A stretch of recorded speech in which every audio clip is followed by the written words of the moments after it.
Hey guys, this is Preeti. Welcome back to my channel. दोस्तों, आज हम बात करने वाले हैं एक 2023 रिलीज्ड हॉलीवुड थ्रिलर के बारे में जिसका नाम है यू कांट एस्केप मी। इस कहानी की शुरुआत होती है एक married couple Jared and Erin के साथ। जैरेड एक लॉयर है, काफी सक्सेसफुल है, और एरिन है एक आर्टिस्ट। उसका सपना है किसी दिन उसे भी किसी बड़े से आर्ट गैलरी में अपने पेंटिंग्स शोकेस करने का मौका मिले, कोई अप्रिशिएट करे उसके टैलेंट को। तो जायज़ है, जिस दिन उसे ये मौका मिलता है वो बहुत ही खुश हो जाती है और सबसे पहले ये खुशखबरी देती है जैरेड को, क्योंकि उसके अलावा एरिन का और कोई फैमिली नहीं है। उसे लगा था जैरेड भी इक्वली एक्साइटेड होगा, मगर अपने पति को समझने में कहीं गलती हो गई थी उससे। जैरेड को जैसे ही पता चलता है उस आर्ट गैलरी का मालिक एक लड़का है, वो भड़क जाता है। एक्चुअली उनका नाम एंजल है, जिससे पहले जैरेड ने अज्यूम कर लिया था कि वो शायद कोई लड़की होगी, लेकिन अभी उसे लगने लगता है कि एरिन ने जानबूझकर उसे सच छुपाई, उससे झूठ कहा। जरूर उसने ये काम गलत तरीके से हासिल किया होगा, मे बी एंजल को सिड्यूस करके। एरिन इन गंदे एलिगेशंस के लिए बिल्कुल भी तैयार नहीं थी। उसका मूड ही खराब हो जाता है। वो जैरेड को समझाने की बहुत कोशिश करती है कि उसने कोई सच नहीं छुपाई, इनफैक्ट उसे इम्पोर्टेंट ही नहीं लगा। एंजल लड़का है या लड़की, इससे उसे क्या मतलब। उस रात जैरेड के बर्ताव से एरिन चौंक उठी थी। बस 6 महीने ही हुए थे उनके शादी को। जैरेड का असली रूप, ऐसा रूप उसने पहले कभी नहीं देखा था। उसके सेल्फ रेस्पेक्ट को तो हानि पहुंचती ही है, ऊपर से माफी भी उसे ही मांगनी पड़ती है, क्योंकि फाइनली जैरेड सिचुएशन को ऐसे ही प्रेजेंट करता है एज इफ वो सच में गुनहगार है। एरिन को बहुत खराब लगता है, लेकिन वो बात को खींचती नहीं, वो बहस करना नहीं चाहती थी, मगर उसके चुप रहने से सिचुएशन और बिगड़ जाता है। जैरेड का बर्ताव डे बाय डे रूड होता जाता है। एक दिन जैरेड के ऑफिस पार्टी में तो वो सबके सामने एरिन को इंसल्ट करता है, कहता है वो उसके कलीग के साथ कुछ ज्यादा ही चिपक रही थी, जो कि सरासर झूठ था। जैरेड अपनी जेलसी और पोसेसिवनेस के चक्कर में अंधा हो चुका था। एरिन को अपने मुट्ठी में कैद करने की कोशिश कर रहा था वो। एरिन क्या पहनेगी से लेकर किससे बात करेगी, किससे बात नहीं करेगी, सब कुछ जैरेड ही डिसाइड करने लगा था। इवन एरिन का तो अपना कोई बैंक अकाउंट तक नहीं था। एरिन जब अपने बेस्ट फ्रेंड सुजैन से ये सारी बातें शेयर करती है तो वो उसे वार्न करती है।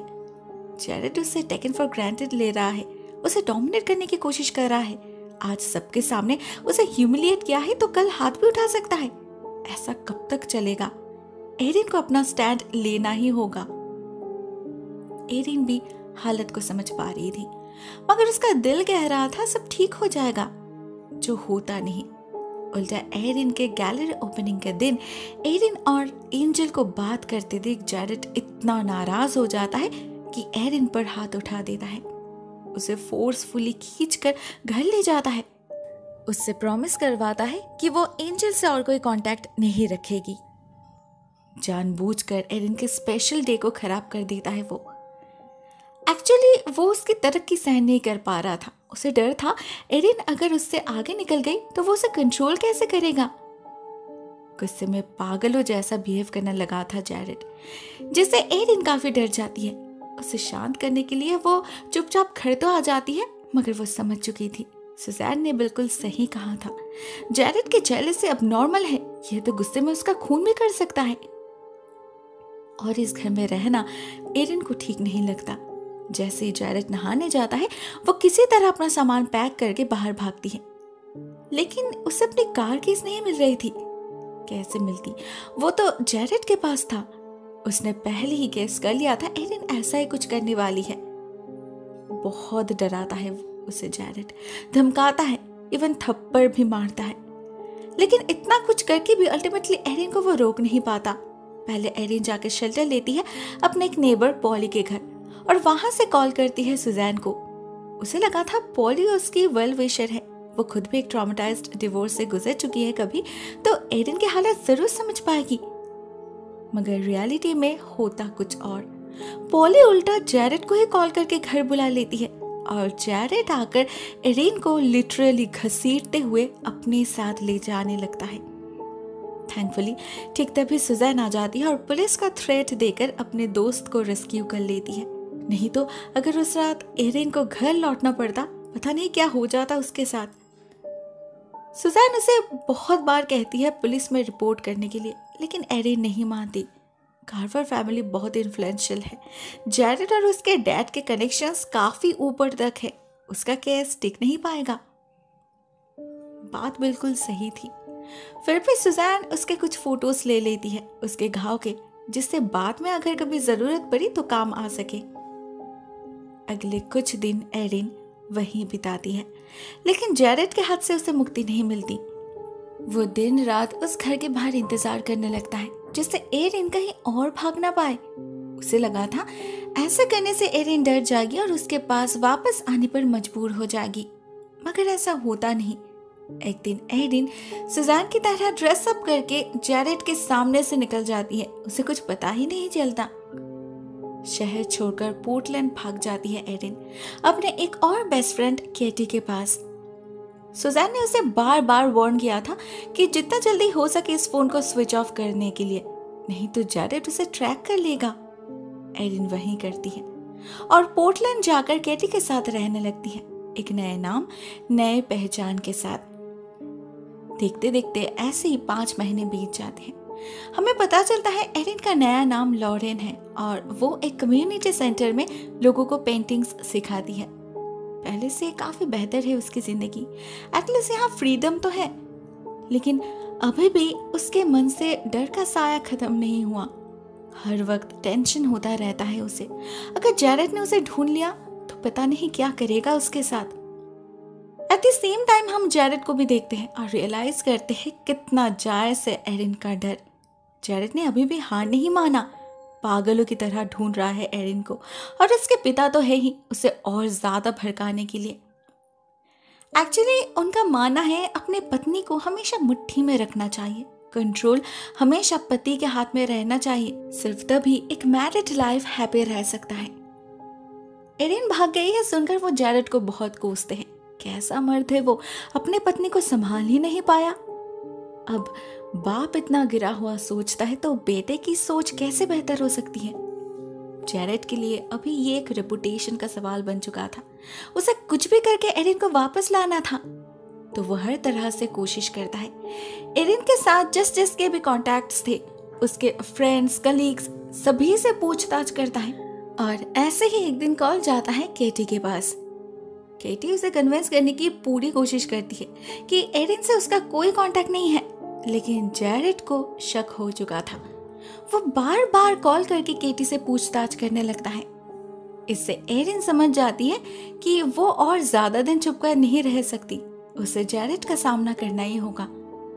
लेकिन वो और मार खाना नहीं चाहती थी, इसीलिए वो एक सेल्फ डिफेंस क्लास ज्वाइन करने की डिसाइड करती है। इससे एटलीस्ट वो खुद को प्रोटेक्ट तो कर पाएगी। इसी बीच अपने आर्ट क्लास में एक माइल्स नाम के बंदे से उसकी मुलाकात होती है। बंदा काफी क्यूट था और एरिन में इंटरेस्ट भी ले रहा था। एरिन को भी वो अच्छा लगने लगता है, लेकिन जैसे उसे पता चलता है माइल्स एक लॉयर है, उसे जैसे 440 वोल्ट का झटका लगता है। जैरेड के डर से ऐसा हाल हो चुका था उसका, लेकिन माइल्स हाल नहीं छोड़ता एंड अल्टीमेटली उन दोनों में दोस्ती हो ही जाती है। एक तरफ सेल्फ डिफेंस तो दूसरी तरफ माइल्स के साथ एक नए रिश्ते की शुरुआत। एरिन धीरे धीरे अपने अतीत के साए से बाहर निकलने लगी थी। जैसे जैसे वो मेंटली एंड फिजिकली रिकवर कर रही थी, स्ट्रांग होती जा रही थी, उसका कॉन्फिडेंस भी वापस आने लगा था। फाइनली एक दिन वो डिसाइड कर लेती है कि वो डिवोर्स केस फाइल करेगी, लेकिन उसके पास कोई पैसा नहीं था। तो वो माइल्स से मदद लेती है, जो उसे अपने एक दोस्त के पास ले जाता है, जो बिना किसी पैसे के उसका केस लेने के लिए राजी हो जाता है। वो लॉयर एरिन को सजेस्ट करते हैं क्यों ना वो जैरेड के खिलाफ डोमेस्टिक अब्यूज का भी चार्ज लगाए। इससे शायद वो जेल नहीं जाएगा, मगर उसका रिकॉर्ड पे एक काला धब्बा जरूर लगेगा, जो एक लॉयर के लिए काफी ज्यादा हार्मफुल है। साथ में वो एरिन को ये भी वार्न करते हैं कि ट्रायल में बहुत तरह की बातें होगी। जैरेड पूरी कोशिश करेगा एरिन को कॉर्नर करने की, उसके कैरेक्टर पे भी सवाल उठाया जाएगा। तो उसे इसके लिए प्रिपेयर्ड रहना होगा। एरिन को पता था ये सब होने वाला है, लेकिन वो फिर भी तैयार नहीं थी। अभी भी हर रात उसे नाइटमेयर्स आते रहते हैं। जैरेड के डर से अभी भी वो सो नहीं पाती, तो वो थोड़ा वक्त मांग लेती है सोचने के लिए। इसी बीच उसके साथ कुछ अच्छा भी होता है। उसे एक ऑफर मिलता है अपने पेंटिंग्स को शोकेस करने का। वो तो बहुत खुश हो जाती है और रात रात भर जग के अपना 100% देकर एक मास्टरपीस तैयार करने में लग जाती है। इतने दिनों बाद अपने सपने को पूरा करने का एक दूसरा मौका मिल रहा था उसे। एक्साइटेड तो वो थी ही, लेकिन साथ में अलर्ट भी थी। जिंदगी में इतना तो सीख लिया था उसने कि खतरा कभी भी आ सकता है, किसी भी रूप में, तो वो हमेशा अपनी आंखें खुली रखती थी। ऐसे ही एक दिन वो नोटिस करती है कि वो जहां भी जाती है एक आदमी उसका पीछा करता है, ब्लैक कार में। बहुत ही वियर्ड तरीके से घूरता है उसे। एरिन को शक होता है कहीं ये जैरेड का आदमी तो नहीं। फाइनली एक रात उसे पता चला ये तो केटी का नया बॉयफ्रेंड है, हार्वी। उससे मिलने आता है, एरिन पर नजर रखने नहीं। एरिन को लगता है वो बेकार में ही टेंशन ले रही थी, मगर टेंशन लेने वाली बात तो उसे अपने लॉयर के पास जाने पर पता चलता है, जो कहते हैं माइल्स उसका कोई दोस्त नहीं है। उसने तो उसे हायर किया था एरिन का केस हैंडल करने के लिए। तो माइल ने उससे झूठ क्यों कहा कि ये लॉयर उसका दोस्त है? क्यों कहा वो दोनों क्लासमेट्स थे? इसका एक ही जवाब हो सकता है, माइल्स जरूर कुछ छुपा रहा है। वो जरूर सीक्रेटली जैरेड के लिए काम कर रहा है। एरिन डिसाइड कर लेती है कि वो माइल्स से और कोई कांटेक्ट नहीं रखेगी। अभी सिर्फ और सिर्फ अपने पेंटिंग्स पर, अपने करियर पर फोकस करेगी वो, और केस के लिए खुद को रेडी करेगी। वो करते भी वही है, लेकिन अपने गैलरी ओपनिंग के दिन उसे पता चलता है किसी ने उसके सारे पेंटिंग्स खरीद लिया है। पहले तो बहुत खुश हो जाती है वो, लेकिन फिर उसे एहसास होता है एक ही इंसान सारे पेंटिंग्स क्यों खरीदेगा। वो जानकारी निकालती है और पता चलता है कि वो आदमी और कोई नहीं, जैरेड ही है। लेकिन ये कैसे पॉसिबल है? एरिन ने तो अपना स्यूडोनिम यूज किया था, लॉरेन। इसका एक ही मतलब हो सकता था कि जैरेड उसके बारे में सब कुछ जानता है। वो कहाँ है, क्या कर रहा है, उसका नया नाम क्या है, सब खबर है उसके पास। इस बार भी एरिन का सारा शक जाता है माइल्स के ऊपर। तो जब माइल्स उसे कॉन्ग्रेचुलेट करने आता है, वो गुस्से में उसे बहुत कुछ सुना देती है।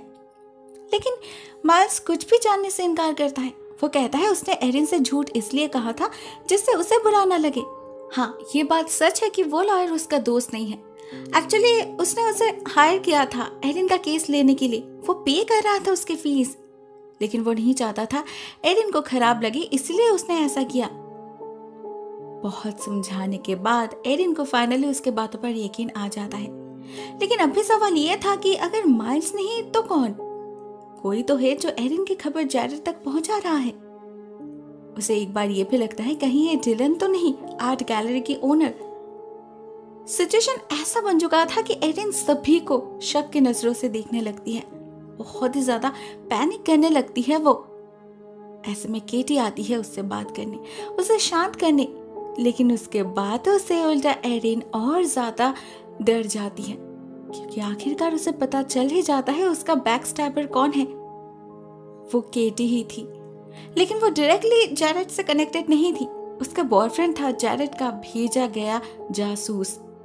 जैरेड ने पहले केटी से बात उगलवाने की बहुत कोशिश करी। वो जब पॉसिबल नहीं हुआ तो उसने एक प्राइवेट इन्वेस्टिगेटर को भेजा एरिन पर नजर रखने के लिए, जिसने केटी को सीड्यूस करके पहले उसका ट्रस्ट जीत लिया और फिर धीरे धीरे उसे मना लिया जैरेड पर यकीन करने के लिए। केटी को भी पहले कुछ पता नहीं था, लेकिन पिछले कुछ दिनों में जैरेड ने उसका बहुत अच्छी तरीके से ब्रेन वॉश किया है। अपनी मीठी मीठी बातों से सिचुएशन को ऐसे पोर्ट्रे किया है कि केटी को लगने लगता है जैरेड एरिन से बहुत प्यार करता है। अपने करतूतों के लिए शर्मिंदा है वो, एरिन से माफी मांगना चाहता है। केटी अगर उसे एक मौका दे तो वो सब कुछ ठीक कर देगा। अब केटी को कैसे पता होगा जैरेड इतने सादगी से एक्टिंग कर सकता है? उसे लगा शायद बेचारा बदल गया होगा, सच में सॉरी फील कर रहा होगा। अगर वो एरिन को समझा पाई तो शायद उनकी शादी बच जाएगी। एरिन को और ऐसे घुट घुट के जीना नहीं पड़ेगा। केटी के सोच में कोई खोट नहीं था, ना उसके दोस्ती में था, बस वो जरूरत से ज्यादा भोली निकली। एरिन के सजेशन को ठीक से समझ ही नहीं पाई।